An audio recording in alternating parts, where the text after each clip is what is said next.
Hello everybody, I'm Ben Allison here at Wrestling Republic, and welcome to a new show where we tier rank segments from weekly wrestling TV shows, starting with SmackDown today. It is basically a free-for-all. We can change the category names, and it's all just supposed to be a little bit of fun. Joining me, we have Big Arch himself, Archie Carter. How are you today, Arch? I'm doing good, mate. Thankfully, you didn't mention Chelsea, so I'll have to mention that. But I'm not going to mention too much. I'll just say happy birthday, Nicholas Jackson, mate. You're obviously so beloved that even the referee wants to give you a card on your birthday. Don't worry, I've got a reference for later. I'm saving it. I wanted to save the one little dig I got in at you. But let's kick things off with LA Knight. Yeah, because he kicked off the show, and boy, oh boy, was this man over. Then Paul Heyman came out. They had a really fun exchange, actually. I thoroughly enjoyed it. And then, of course, Seth Rollins' lackeys attacked LA Knight, setting up a match for later on in the night. But honestly, I loved this segment. I thought it was a great way to kick off the show, and it made LA Knight feel like a big deal, something fans clearly want to see. So honestly, this can take my money. Ooh, I think that's quite a... I'd put it on good, personally. I feel like it was mainly... I didn't really get the Paul Heyman suddenly becoming an LA Knight mark, but apparently he's now the biggest... He always does this. He always does it with his rivals, opponents, to try and get them to basically stay out of the way. Like, it means that Seth Rollins kind of fears LA Knight a little bit. Yeah, that's true. I mean, well, if he is the biggest LA Knight mark, then coincidentally he'll be the biggest Ben Allison hater as well, then. They both belong in a retirement home. Up next, we had the first match of the night, Asuka versus Alexa Bliss. And this was fun, but if I'm being completely honest, and sorry, I forgot to mention on the previous one, I agree, actually, put it in good. But on this one, honestly, I thought that this would be a little bit better. I don't know if I'm being a little bit harsh on this one, but I'd say decent. Oh, I was gonna say good for this one. I feel like this we're disagreeing again. I feel like this showed two women that have known each other for a very long time. They had quite good chemistry with each other. I thought it was good. I wouldn't say it's. Actually, no. We'll put it on decent. There we are. We'll settle on decent for this one. It's just I know the two can have a better match, you see, and it's Queen of the Ring semi-final. I had a little bit higher expectations. That's fair enough. But I didn't realise, of course, they couldn't give them that much time because Jey Uso had to yeet for half an hour. I did forget that. That's true. As long as Triple H gives us Asuka versus Io at SummerSlam, then I'll forgive him for that. Absolutely, yes, please.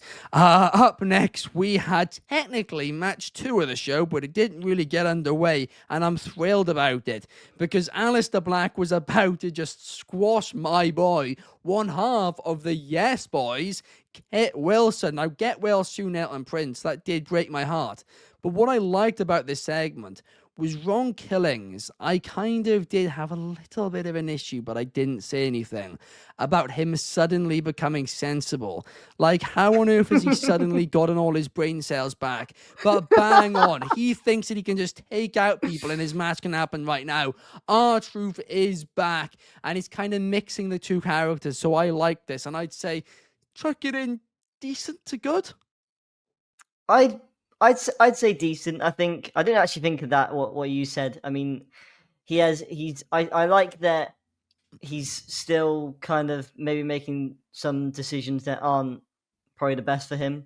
And then we saw later on he's still got a bit of his comedic timing as well. So I feel like, yeah, I put it decent personally. There we are. Yeah. Up next, let's take a look then at the second promo of the night, and this one was Cody Rhodes. He came out, but he didn't get a word out. Zero word promo. Not one. Not uno. Right? But he came out, so did Randy Orton, so did Sami Zayn, so did Jey Uso, of course, yeeting for a million minutes, whatever.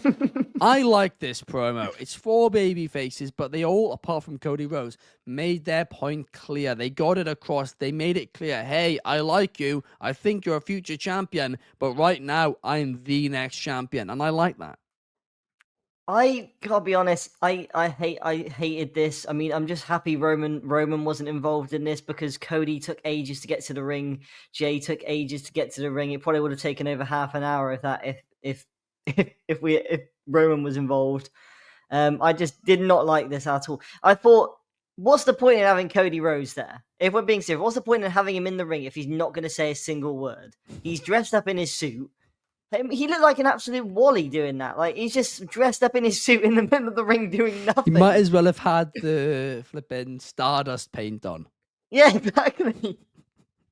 At least we would have actually taken then? notice of him in the ring if he was wearing his Stardust paint. He's just kind of in the background, just making stupid facial reactions like he's Homelander or something. We've gone past that, Cody. You didn't give your soul to the Rock. You're not going to be Homelander. I'm going to put this on bad, personally. I didn't like it. The only thing I liked about it was maybe telling Sammy's story about his chase for the world title more, but flipping heck. Okay, you know what? I'll say it's not bad, not good.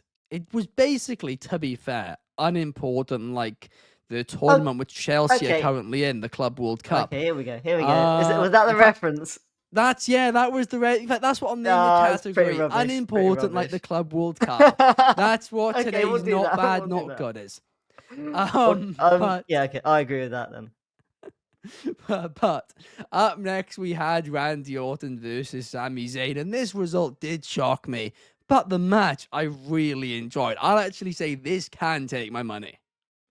Yeah, I agree with that. I think the result, I did want Sami to win, but it's not like a result enough that I'm going to put it down in the ranking. So I'll say take my money.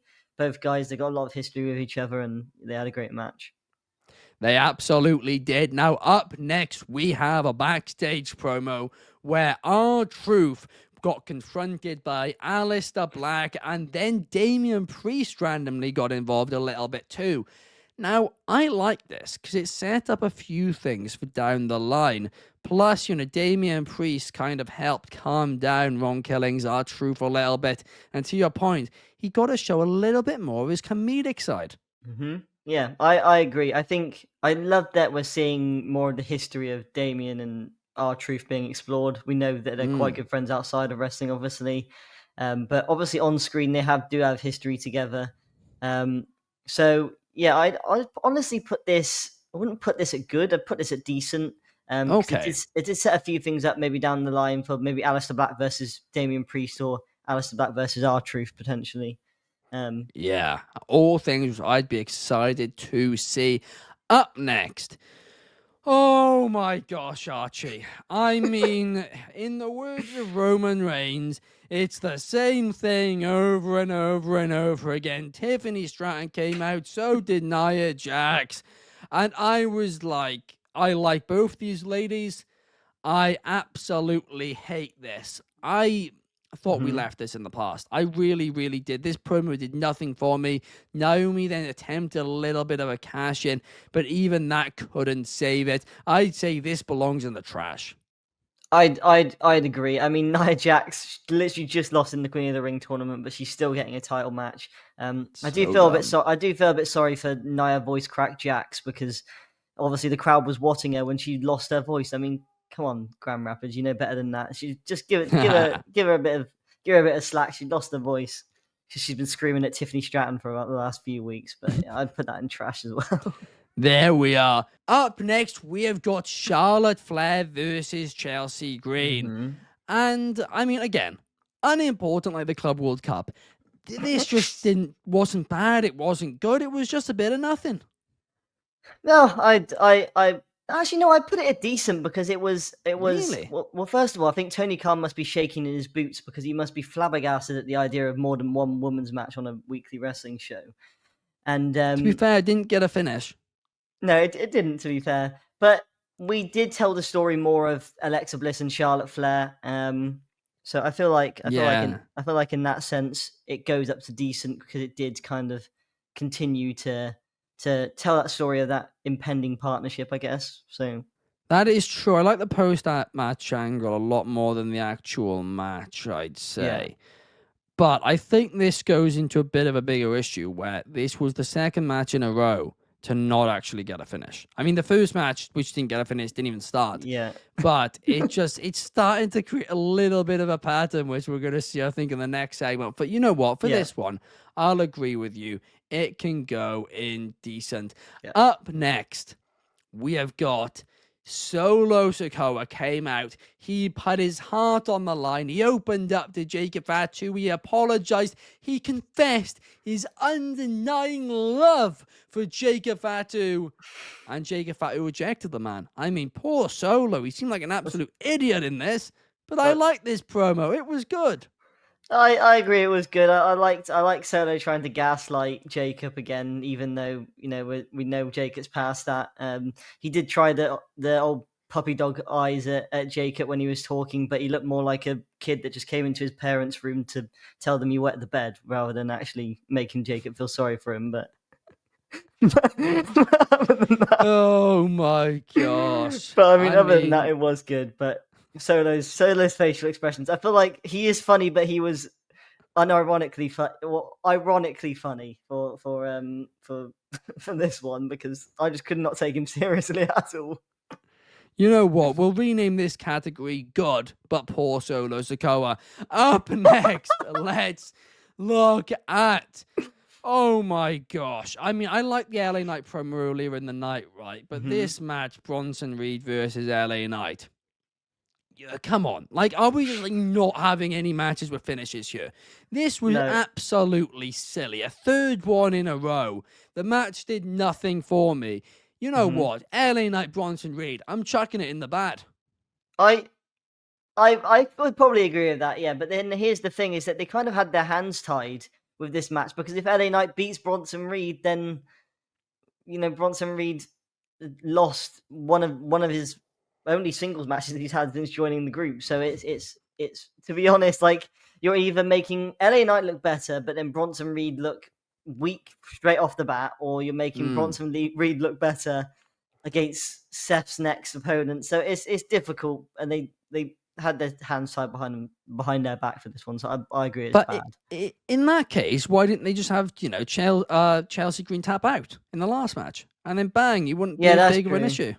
Yeah, I guess that's true. Yeah, that's a weird one. I don't know why they're protecting Chelsea Green.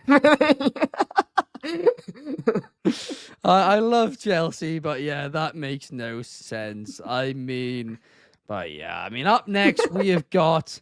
I mean, it's going to continue. I think we might just have to rename the bad category. I mean, just do we fancy not finishing any of these matches category? Yeah. Because not LA Knight, John Cena took on R-Truth.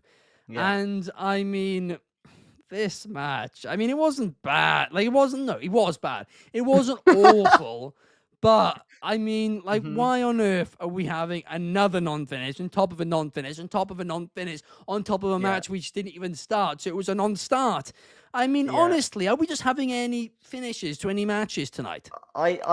I'll put not bad. I put it on not bad, not good. I mean, to me, a lot of the match was Truth just kind of beating up Cena and then Cena rolling out of the ring, and it wasn't really much, to be honest. It was more the post-match, what happened after it, which we'll get into. But I'm going to put it on not bad, not good. I mean... But come on. Fourth non-finish in a row. Yeah, it's obviously a problem they've got at the minute. It's got to be bad. Okay, we'll put it in bad. We'll put it in bad. We'll put it in bad. Especially as that match could have been like a big-time matchup as well, and they just slapped it on a random SmackDown. But up next, let's bring in the one which we all want to talk about. We're reliving it, running it back 14 years, almost to the week later. We have got John Cena's pipe bomb. I mean, to me, it's clear. This is Hall of Fame worthy. In fact, I want to suggest a name change for that category and call it Absolute CENA-MA.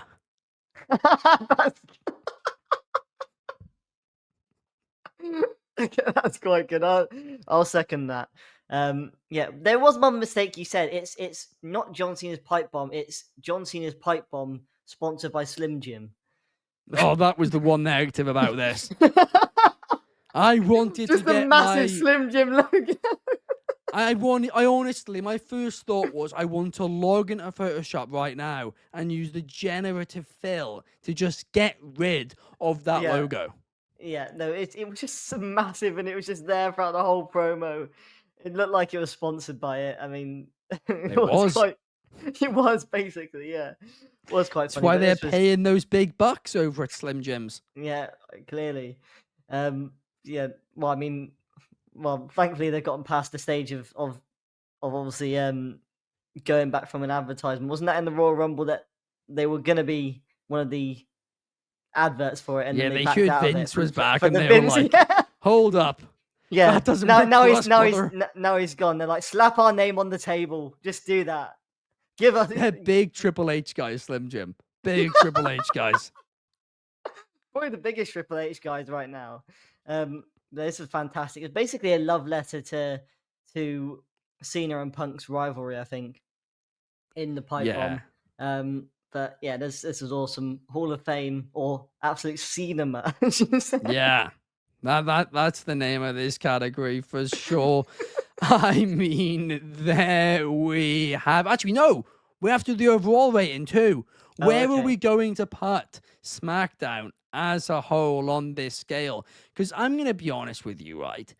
If it wasn't for that, amazing main event promo, I think this episode absolutely sucks. Because, I mean, I think having 6 matches with 4 of them not having finishes is just completely unacceptable. No, I agree. I mean, yeah, I'm probably gonna put this. Well, if I was me, I'd put this on not bad, not good. I mean, the main event angle kind of saved it a bit, to be honest. Yeah, it did. So I'll agree. There was some good storyline progressions though, but yeah. Yeah, it did. It did enough to not make it bad, but it was borderline. That John Cena's pipe bomb, I think, saved this from being a colossal 3-hour waste of my time. I was sitting there at 3:40 a.m. thinking, what am I doing with my life? 4 a.m. I was like, brilliant. I want to do this every week. The perks of owning Wrestling Republic. But that does bring us to the end of the episode. If you guys did enjoy, please leave a thumbs up so we know whether to create more of these or not. But thank you to Archie for joining me, and we will see you guys in the next one. Peace.